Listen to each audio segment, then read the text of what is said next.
Good evening, everyone. Welcome to another episode of the Entrepreneur's Kitchen. I am really happy to be streaming on so many different platforms. Tonight's conversation with Marie-Eve Schroeder, who is Director of Sales at Facebook in German-speaking countries. She's not only the mother of 3 kids, but she's also happily married with the person who is the father of the kids, so it's manageable. And she's also very passionate about women in technology, business, women in entrepreneurship, women in executive positions. So she helps women to reach their vision, to reach their goals, dream jobs. She is also very much passionate about sustainability and the future of our world. She is involved with Plastic Bank. We will talk about that as well. And before going to Facebook, she used to lead Henkel's beauty care, particularly, Schwarzkopf hair care business with more than 1 billion in revenue. And I love what she said in one of her interviews recently. She says to young women in business, you're not allowed to have a bad conscience as a working mom. Companies change very fast in today's environment. If you're hesitant, you won't be able to stay in the game. So please welcome with me, Marie-Eve Schroeder. Hi, Marie-Eve. How are you doing today? Very good, very good. Thank you for having me. I'm super happy to see you again, Seda, and thank you. I think it's a very nice format, so I'm very happy to participate tonight. Oh, I'm so happy that you could manage it. I know how busy you are because you're in a tech company, so which means your internet connection always works, which means your meetings are always intact. So I'm assuming, right, you're not having the typical issues that the PowerPoint is not working, that a screen is shut down. So you Yeah, can I be have to say, yeah, absolutely probably you we can are be reached. at this moment in time. It's probably a privilege to be in a tech company because indeed we had since day one all the tools and all the connections possible. After a while now, you ask yourself if it's always good to be every time you want to be connected and reachable. But we deal with it. I think it's still a privilege on the own. Oh yes, of course. I mean, I'm really happy. And Facebook is one of the platforms we're also streaming tonight, like in all the other nights. So if you guys want to ask a question on the other side of this stream, people go to slide.do with the event code 38049. I'm looking forward to your questions. Marie-Eve is going to be answering lots of questions tonight, not only about being a woman in executive positions, but also if you want to know anything about our recipes and about how to juggle all of those things in easily with more or less 2 hands and the brain. Maria, I want to ask you first and foremost about your relationship to food. I mean, you're like a very hardworking mom. So how do yeah, exactly, what is your relationship with food in the first place? Well, actually, my family background is I am French, as you can maybe I've noticed already through my accent, and my father comes from Spain. So we are a let's say Mediterranean family. So food plays a major role in our lives. So not only that food is always at the center of all family meetings, everyone we make is always about food. And when you have had maybe dinner already with French people, when we have dinner, we always speak about food again. So food is everywhere, and we speak always about food. And I love to eat, unfortunately. So I love to cook, I love to bake, I love to eat myself. And now, in this period of isolation, my daughter discovered baking also for herself, and Ah. she's feeding me. So I am sitting on my table and making my video conference, and there is a banana cake coming, then a muffin Oh coming, my then god. pancakes coming. So it's just like Yeah. I don't know how I'm going to finish this isolation, but it's a very big danger. But it's delicious, so I cannot complain. Well, isn't it amazing that you have kids who can already serve food? It's lovely. So you have 3 kids. What do you have? You have 2 girls I and a have boy. boy, girl, boy. Boy, girl, boy. The older one is 20 years old. He's already studying, so he's studying law, and he's at home at the moment. So it's nice also for us to be again the 5 of us. It was Mm. since many years we were not actually very much together as much. Then my daughter, she's having the last year before studying. So we will see if she's going to have Germany, we call it Abitur. So we are still waiting for the date, if she's going to pass it or not. And then my third son is 16, and he was actually 8 months in Scotland until now. And I have to flew him back before the borders closed in order to have it him at home as well. So now we are all back at home, and it's pretty nice to be all together. And they are big enough that they don't fight so much as they did when they were smaller. Yes, so, that was going to be my second question. I also have 2 kids, and it's the reason why Entrepreneur's Kitchen has to be after 9 o'clock is because because then you can put them to the rooms they should be in. Exactly. Excellent. What are you going to be preparing for food? Alors tonight I've decided to prepare a salad because we are very much we live in Germany, and this spring is really like summer. So I love a salad which I call the Florida salad. So it's based on pink grapefruit, avocado, and shrimps, and you mix it with a little bit of a cocktail sauce, and it's very easy to do, but it's really delicious because you combine the softness of the avocado with kind of the acidity of the grapefruit, and it's a very nice summer salad.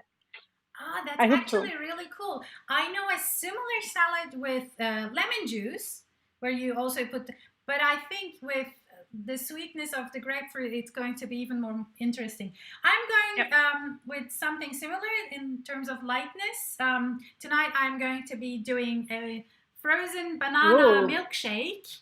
So it's going to be loud. So what I did before was I froze a banana in the fridge. You froze it. I use cinnamon, some honey, and some milk, and then you just go like zzz, and then it's really delicious. Very good summer drink. Very nice. So Maria, I mean, you used to work for Henkel for a long time, and then comes the knock on your door, and a very young company says, "You want to come? We're a startup," kind of like a startup. So how did that transition happen for you? For me, it was an amazing transition. I think it was also for me even a surprise because I knew I wanted to do something else. I knew also I needed to have a new push, a new let's say inspiration in my business life. And my father, my grandfather, all my family come from an entrepreneur background. And I have to say, what I really love is to be able to work in a company when you really can display your entrepreneurship spirit. And you can do that maybe in all environments, and even in a big organization, you can also do that. But you have always a lot of processes, a lot of alignment processes, which is maybe creating certain constraints as well. Now, meeting people during even the interview phase, and now starting now since July last year at Facebook, you realize that a company like this company, Facebook, which is only 15 years old, but already 45,000 people big, still live and act like a startup, and I just love it. So you don't have all these processes. You are very stimulated to have your own initiatives. You can create a lot of things. You move fast. That's something which is very true in our world today, and that is something that you cannot maybe have everywhere, but you really find that here. And a lot of respect from the employees, a lot of we say sheep love and show care, and that's really what you feel every day. And this respect full relationship that you have with your peers, with your team, but also with your colleagues everywhere in the world is something very unique. So I'm absolutely impressed, I have to say. And even as I would say, experienced manager, I learn on management every year. That's actually really exciting. How do you create that kind of spirit? What do you think is Facebook doing differently than usual corporations? How are they able to create that kind of spirit? I think there is for sure maybe one key factor which I gave a name to since I'm in this company, which I was never aware of, which I think is super powerful. It's safety. So it's very difficult to enter this company, but once you are here, everybody would give you the feeling that you are the right person at the right position for the right task. So you are able to take risk, take initiatives, and maybe go beyond your comfort zone much more. So it creates this entrepreneurship spirit because you don't have the one of our, let's say is what would you do if you weren't afraid?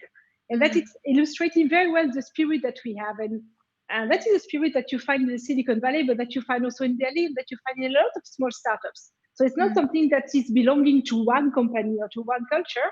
But that's, I think, which is impressive here, is that they kept it even through the exponential growth that they have. They kept this very specific philosophy. What you find in small organizations, but maybe that you have tendency to lose when you grow.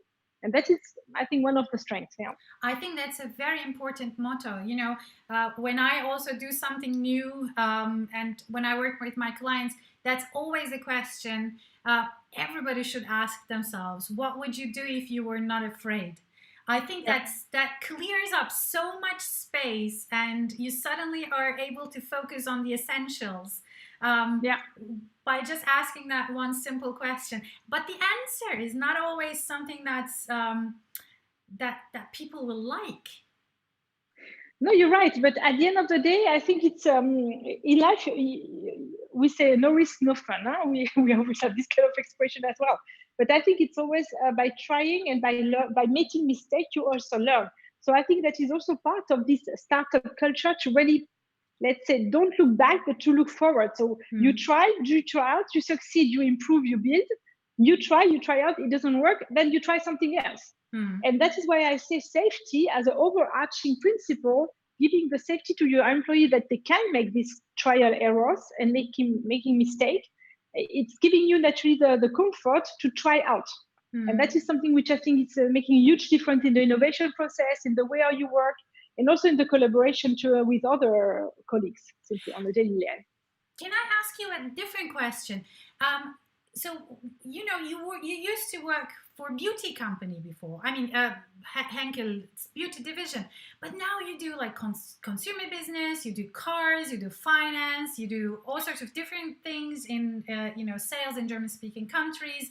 I think also travel business is one of your responsibilities. So, I mean, I understand that you have a lot of experience as an executive, but how much experience can you have to make such a transition? Yes, you're fully right. I was a CMO, CDO for beauty care, so for sure, I had 20 years more experience in beauty. For me, beauty was my life, but that was also why I was so motivated to change. And I have to say that was the reason why I also dare to change and to go to take this job. And even at the end of the processes, I asked them, "Are you sure? You know, I'm completely incompetent in this field. Are you sure?" But to have even the opportunity to ask me to do that was motivating me a lot. So now I have the feeling that my learning curve is just exploding again. Every day I have the feeling I only master 70% of what I have to do, but that's a key motivation factor for me. And this learning curve makes you smile every day because you discover things, you ask also, and you are not alone. I mean, nobody is successful alone. You have everybody helping you right and left. And to be honest, what you realize at a certain level of experience over the years is that for sure you cannot implement everything you have learned before, but you have a lot of parallels that you can make. You have a lot of learning that you can adapt to the one or the other industry, and you can get inspiration from each other. So today we are in this Corona crisis. A lot of industry are touched. They are not touched the same way, and they will not find the same way out. From the other side, many elements in management, how you manage the crisis, how you address your customers, are very similar. So to have this transversal responsibility is also a great opportunity. So now I still feel like a beauty person since many years, but I love really to have a view on a much broader field of the industry and of the economy. It's much more exciting. I mean, you're bringing beauty mindset into Facebook maybe a little bit also, because I know that you also started a couple of other initiatives that are truly bringing beauty into a business like Facebook. But before we go in there, I want to ask you: have you come any closer to making your salad yet? Yes. Good question. Exactly. So I got prepared a little bit. Go grab the milk, because in this at the Entrepreneur's Kitchen, it happens often that at the end of the night we forget about the most important. Yeah. Well, also, Maria, Slido is going crazy. So people are asking questions. One of the questions is, have you met Zach? Yes, I met him already. Yes. That is also what makes the company very unique. So it's not that He's not somebody completely far away. First of all, is when you go to Menlo Park for international meetings, he will present himself very close. I was sitting like maybe as close to you, Seda, so very, very close. So he's a very approachable person, but also he's doing and taking the time since the creation of the company to have every single week a Q&A with all employees. And you can ask him, like you do with me tonight, every question you want, and he will answer everything. So it's super impressive. So it's very close to the teams. Yeah. I think that's really important. I think if you want to create that kind of spirit with your employees, that you kind of are all in the same boat, I think Yeah. that's really, really important. Another question actually ties right back into that. It says, is it possible to cut through hierarchies in Facebook when you work on the periphery? It depends on how you define hierarchy. Yeah. So we have a structure like everywhere. So you have Mark Zuckerberg on the top, and then you go down, and until you find me, you will find a lot of layers. I was at the beginning of in my precedent job, I was much higher in the organigram, but you don't feel the hierarchy like you feel maybe in a classical company at all. And that is also what I like a lot. So I was never obsessed with my visit card. A lot of people are obsessed with titles. I don't care. What I love is to have a content, and what I love is just to have a culture where I can blossom. Let's say that is what I found there. So yes, for sure. And now I am more in a, let's say, in a local role than in a global role that I had. But I have no single day where I'm not in contact with our European colleagues and with global colleagues. So I didn't lose so much his international footprint because we live from exchange, we live from communication. Platform is a platform that Facebook is here to connect people. So this is not only for our users, it's also for us. We are using it every day. And we work very, very close together. So yes, I understand the question, but from the other side, I don't feel it. And I was, to be honest, it's a good question because I was also worrying for myself before I started. I said, do I really want to have a local job again? Yes or no? But since I'm here, and okay, now I'm Düsseldorf in my home, but in the first 6-7 months of working, I was traveling so much. I didn't lose the rhythm I had before. Let's say it like this. That's awesome. And I mean, you're just at the beginning, right? You can just Yes. also move to more global Yeah, exactly. positions, Yeah. and you don't have to worry about small children anymore. Maybe worry about Exactly. your husband. You get the freedom. But your husband can just move with you. So I'm sure. What does he do, by the way? He's a managing director at HSBC, so the English Chinese bank, so very, very international bank as well. So yes, if we want to travel, we can travel. It's not an issue. So we are always been extremely international. So it's not the question. That's lovely. So you have a different question. It says, you have such a positive attitude towards learning and growing personally. Do you think that this attitude is learnable?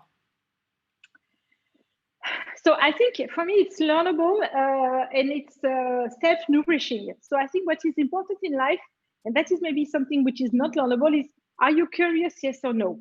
But I think as a child, we are all curious. So that's something that is inside of all of us. And it's not a statement, I think it's very true. You see that when you all have children, you see how curious they are, asking questions all the time. And I personally believe that, especially when you start a new job, this ability of asking questions, it's one of the strengths you should really keep with yourself. I was just discussing this afternoon with somebody starting in a new position, and she was saying, I don't dare to ask because people will maybe think I'm not competent enough. When I started, I said to everybody, okay, I don't know anything, so please explain. Yeah. But I would say for me, if one person would ask me, I would be so happy to help. So I think this exercise in mind, just to take this roadblocker away and say, if you would be asked, would you help? Yeah. Probably yes. So why should you not dare asking? And this asking process, and then you build a relationship with the person as well, because you show and you say thank you. So you start already a personal relationship, even beyond the tactical asks that you have. So that's also a way how to integrate yourself. So I think yes, maybe you can learn that if you take your own roadblocker in your mind. That's only what you need. Absolutely. And what I believe is also we are so much obsessed about this notion of problem solving, but I think it's even more important problem finding. Because if you have identified the right problems by asking the right questions and framing your questions in a different way, then it's much more productive, much more fruitful and inspiring than just obsessing with this idea of, I know the problem and I have to solve this particular problem. Exactly, and I think we don't need to have the solution for everybody, for everything, for every challenge. And that is something which I've also learned much more now at Facebook. It is the management by strength. Many years I've learned and I've been taught to make a feedback in summarizing very shortly what the people has done right, but then taking a lot of time in what you should improve and what would be the way forward and what you need to build, new skills you need to build. But at the end of the day, when you work, especially in a big organization, you have strengths, people who have different qualities, experiences everywhere. So what's best, and I say that to my children, don't go for the next job opportunity where you will earn more money. Go for a job which you will love, because when you love what you do, you will automatically get better than others. Yeah. And I believe a lot of this. So if you build on your strengths and you try to take the task where you are very much more competent, because automatically you will be better at what you do, that you don't need automatically to focus on your weaknesses. You will have other people in the organization who are very good at that.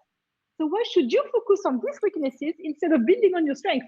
And that is something which is completely eye-opening, but I needed a lot of years to discover that. And that is a management principle which I think is very good when you have a bigger team to share talents. Yeah.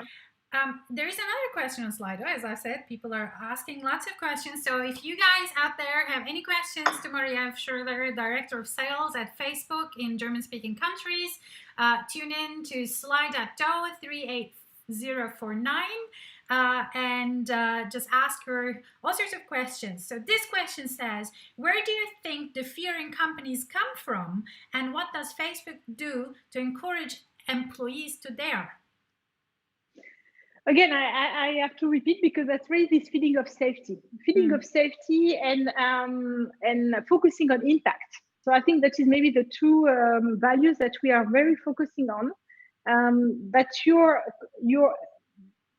managers, your team, your colleagues, but also your employee give you the safety to dare. Give you the safety that even if you make a mistake, you will not be punished. I mean, that is not the case. If you repeat this mistake every day, I mean, that will be also, we are, for sure, we have also consequences. We are not naive. Do this same mistake, please, only once if possible. Yeah, I mean, learn from it. Exactly.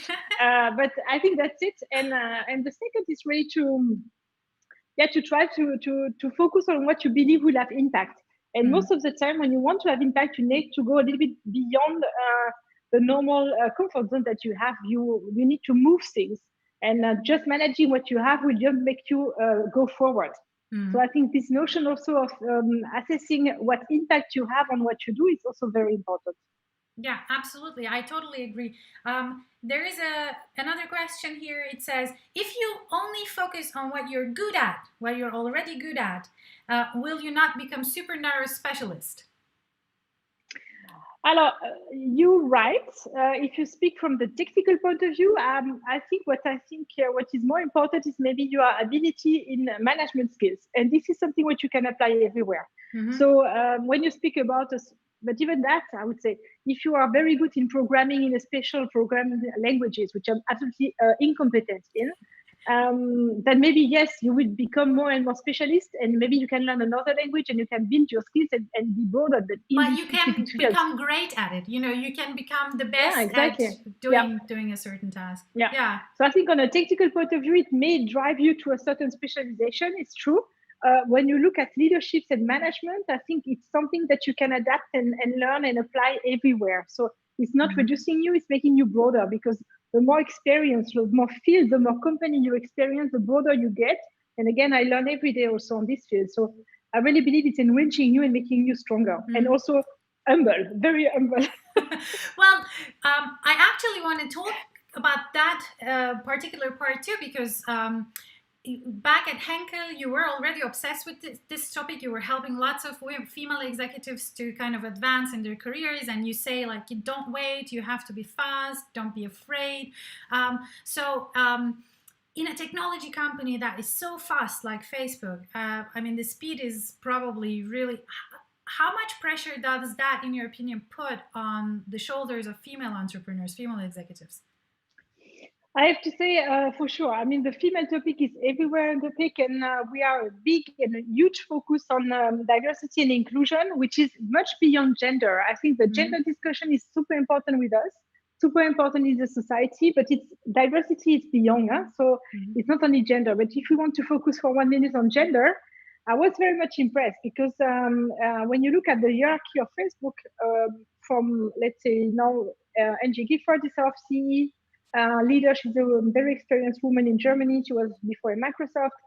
Then we have Nicola Mendelsohn. She's leading our all European organization. Caroline Everson. She's driving all the World Sales Organization. So, and then Jerry Sandberg for sure. So you can step by step above me. There is not only woman. And the country director of Facebook is Tino Krause, but he's a huge defender of diversity and Mm-hmm. powerful women. So, which is really, really much not only defending but also really living. I give Mm-hmm. you one example, which I think is also a good example for us, because as a woman, we always have a kind of a defending tone when we speak about diversity and gender diversity in particular. One example, what we have done a few weeks ago was to be invited on a panel on a very big event. And looking at the panel profile of the participants, there were no women. And he said, okay, I don't want to go there. So if there is no woman on the panel, then I prefer that somebody else is taking my seat. Mm-hmm. And that to be a woman. So when you really make clear statements like this and you really make the difference afterwards, Mm-hmm. that you really see, you don't only say that, but you really act like this, everybody can be an ally. Yeah. It's only something that we need to understand. And it's not about being against each other, it's being together stronger. I Yeah, really believe in that. I think that's really really important.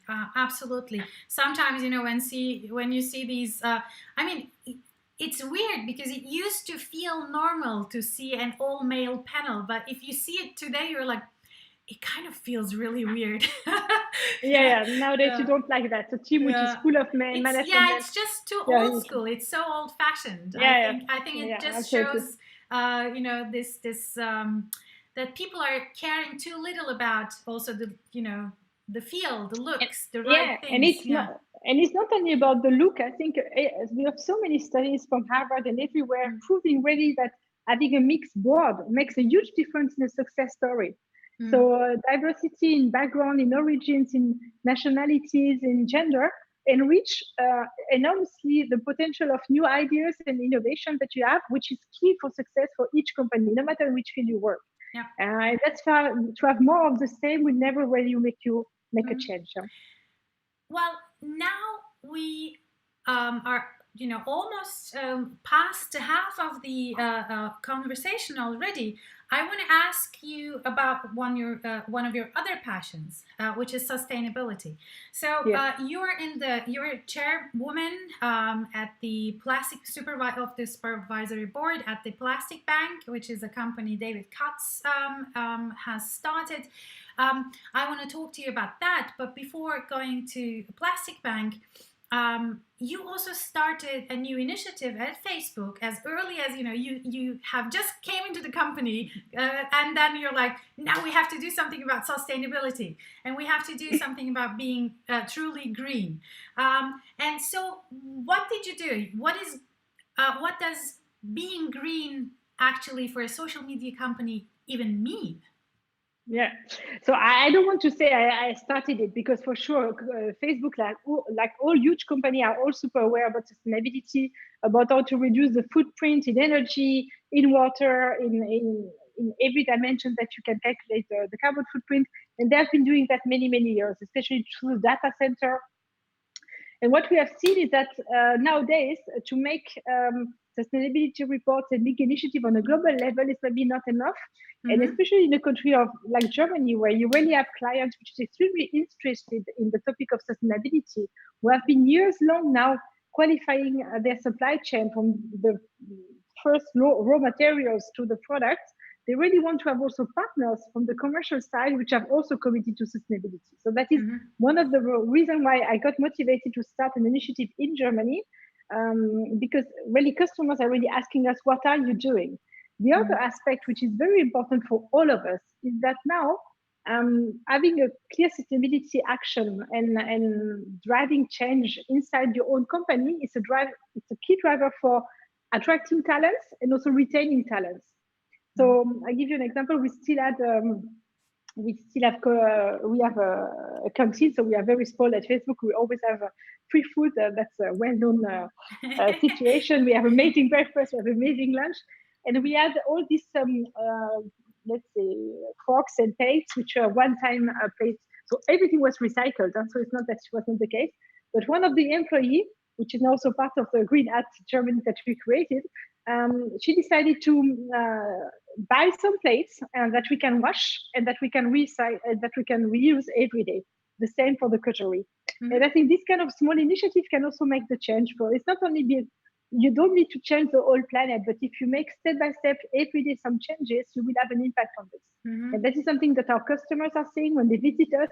They see that we are using the normal plates and so on, and that is still it's important. It's not something now secondary. It's very much more consistent to the positioning we want to have. Yeah. And how about the plastic bag? Let's talk about that a little bit. Our Plastic Bag is a company that I really discovered thanks to my position at Enco, because at the global CMO, I was looking. I launched at the time an initiative which was called Schwarzkopf Million Chances. Schwarzkopf Million Chances, the brand Schwarzkopf, it's for sure a beauty brand dedicated to a maturity for sure to women. And this initiative was created to help girls and women around the world to assess and realize their dreams. So I created 3 initiatives in China, in Egypt, and in Colombia at the time. And after 2 years' time, I wanted to work with another organization and try something new. At the same moment, in the purchasing department, one of my colleagues met Plastic Bank and presented me to David Katz. And our conversation really inspired me a lot. Yeah, I understood, and still up to now, and it was already 2.5 years ago, I realized that I'd never found a company which was at the same time having a sustainable footprint, a sustainable impact, but at the same time impacting also people's lives, at least among the poorest population. So what they do, and I'm getting excited and very much emotional about that because I'm so impressed. So they go in the poorest country of the world, and they started in Haiti, now they are in the Philippines, they are in Bali, they're starting in Brazil, in Egypt. And they allow collectors, so really people from the lowest earning categories of people, they give them a bag, they can collect plastic, which unfortunately is really on the floor everywhere. They collect the plastic, they bring it back, and they can double the value of what the plastic is worth, which makes suddenly the plastic something worth, not a waste, but really something worth. And out of this money, they can pay the fee for the school for the children. They can pay energy for their phone, which is their only way of identification. We have now a full system also in collaboration with IBM to collect also the money, not only to spend it, but also to save it, which is completely new for this population. And still, at the end of the day, it's for them, it means also that they have a regular income. And then they can start to plan their life. So it's not that they live day by day. They know that if they keep doing that, they will plan their life. And at the same moment in time, for sure, we take all this weight out of the floor, out of the beaches, out of the ocean-borne plastic before it goes to the ocean. And I think that is really the strength of this concept. That for sure, we speak a lot about ocean plastic, but once the plastic is in the ocean, first, it is extremely expensive to collect it. Second, after a few months, a few years, it loses a lot of properties to be able to be recycled. So it's so much better to take it before it enters the ocean. Absolutely. So, I think it's genius. I think, and also it gives people the possibility to have a source of income, and they see plastic suddenly as a possible resource to be recycled and to be used for different things. And as far as I know, it's also extremely successful. So I've been watching David's work for a couple of months now, and I'm really, really impressed. So he seems to be like I'm super proud because yes, they have been growing a lot, and now what they do with the plastic collected, they sort it and they resell it to be recycled and used as a new bottle in the other market. Enkel became one of their biggest clients, so I'm super proud about what the collaboration has become now. And you find products on shelf in Germany which are made with social plastic, because this plastic is not only recycled plastic, we call it social plastic, which I think is so much more telling the story. It's a very nice name. And yes, it is successful, and he has a lot of prizes, winning a lot of awards, because this concept really is super unique, combining environmental impact and human impact. And that is matching pretty good also the goals the 17 sustainability goals of the United Nations. So it's a very nice project. I'm very you proud must to be be really part of it. proud about, being the chairwoman of the supervisory board. That's really cool. Even if I cannot take the awards because it's really the Well, work but, of David and all the team, but I'm happy to be part of it. Yeah. Still, so another question actually about the energy consumption around social media companies, but one question here is about which people with people staying now at home, do companies put more money into digital advertising? So how is Facebook doing nowadays? Yes, I mean, we don't have really figures we can communicate, but you see that on your daily life, we are changing behaviors. Staying at home means that we are all using platforms much more. We see for sure a huge number of new members as well. So it's not only the intensity of usage daily on a daily base of the existing users, but we see a lot of new users now joining the platforms, because a platform like Facebook and Instagram, WhatsApp, they are all platforms which are really allowing you to keep in touch with the one you love. Mm-hmm. So I think also it gives at the moment a better tonality to this social media, because it's really about keeping, despite social distancing, you want to keep your social relationships. Yeah. And when you live far away, that's my case from my parents. I was just talking with my father, and we always send us news with WhatsApp. We are using Messenger, so you can have a video. For sure, you feel closer. So even if it's an artificial closeness, it's absolutely important for us at the moment to keep in touch. And what was super impressive to me is that how much people understood, which I think was not so well known in Germany at the beginning maybe of the Corona time, of the groups. A lot of people created groups in a small town in Germany saying, we are coordinating all the efforts, for example, in Würzburg, people who can help and people who need help. And we make a kind of Hilfebörse. Everybody who wants to get help can meet and get people buying for them the food or bringing the food at home. So, I mean, you see all the good that you can create when you make a platform like this. So it's really warm to my heart, because it's not only about advertising, it's really about connecting. And when you see that it brings the digital life to real life, then it makes totally sense. So it's really making me proud. Yeah, I have to say. I think it's really, really important. I wouldn't know, also with our company, the Mindshift, since one of the important pillars is being at events, we have a lot of speaking engagements and things like that, and we were like, especially if I can't speak on stage, where am I going to speak? yes, it's true. Yeah, and also we're friends. I mean, almost everybody at the Mindshift TV, so at Entrepreneur's Kitchen, I mean, we're all friends, so we don't have to hide that. But he was so hilarious. I was like, I want to hang out with my friends. Let's find a way of doing this. And one of the nicest things is being in the kitchen and preparing food and chatting about all sorts of things. And I'm just going to be loud for 1 minute while allowing you. Can you hear this? It's really loud. Otherwise,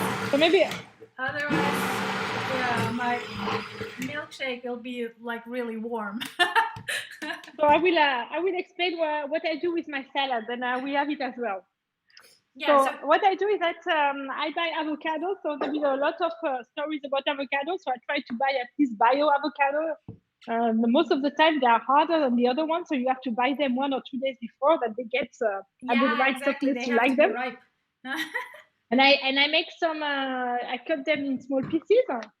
I take most of the time half an avocado per person, so depending on the number of guests that you have, and then I put that everything. What I do, I take 3 grapefruit. I will show you. These pink grapefruit are very nice because they are not so much acidity. They don't have so much acidity than the yellow one. They look beautiful. And they give a lot of juice, which is very important for the avocado, because it keeps the avocado green and they don't turn brown. So the same, I take the meat of the grapefruit. I don't take, I really take care not to take so much of the skin, in order for them to be extremely soft. Also, when you eat it, that you don't have to cut anything.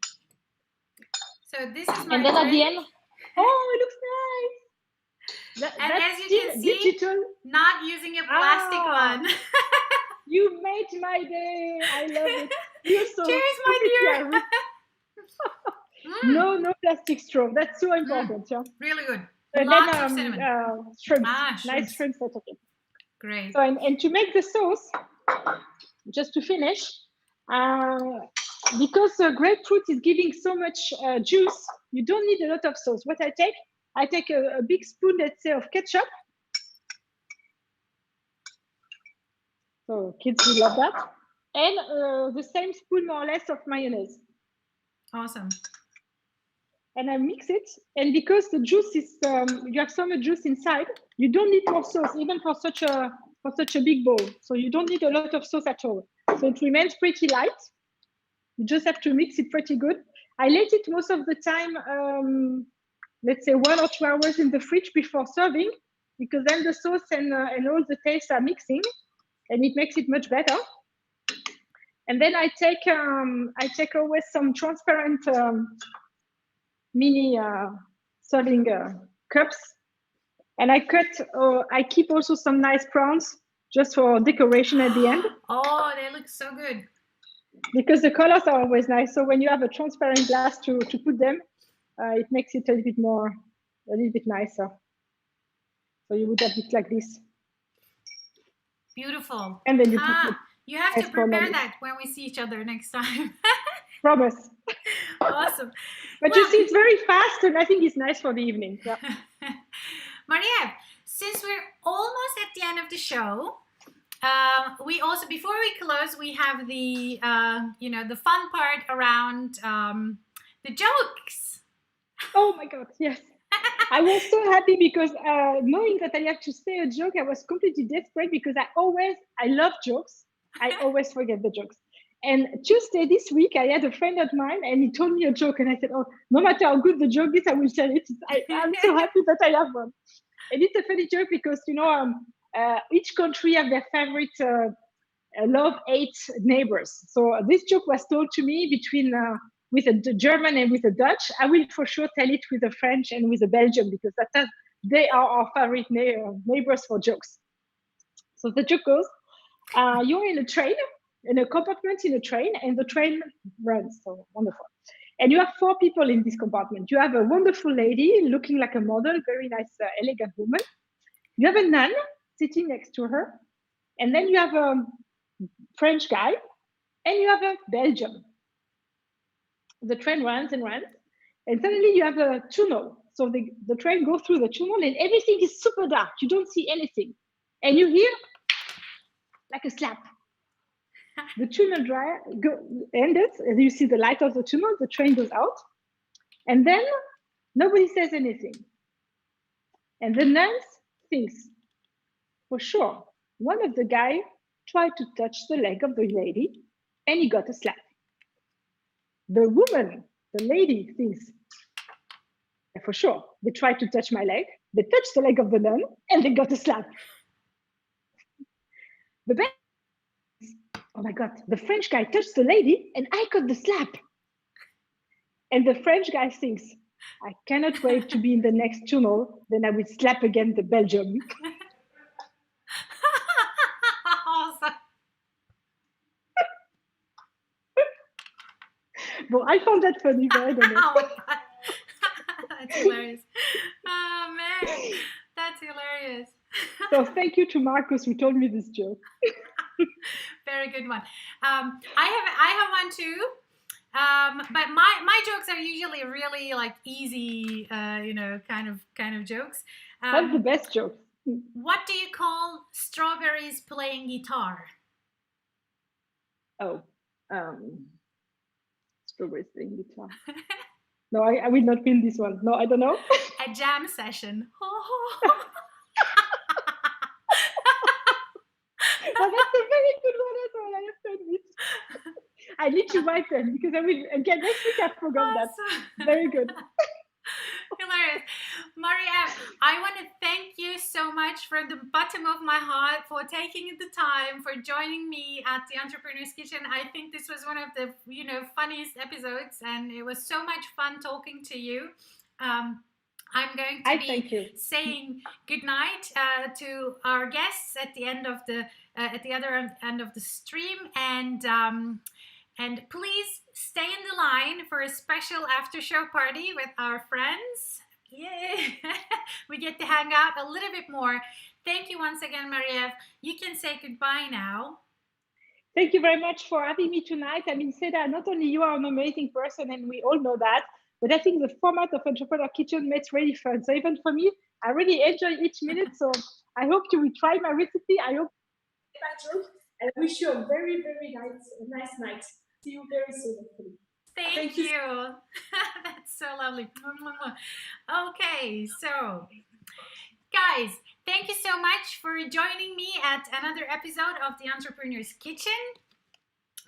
Tomorrow, I'm going to have an entrepreneur from Salzburg, the COO, Chief Operating Officer, and CEO of Command International, which is a hidden champion.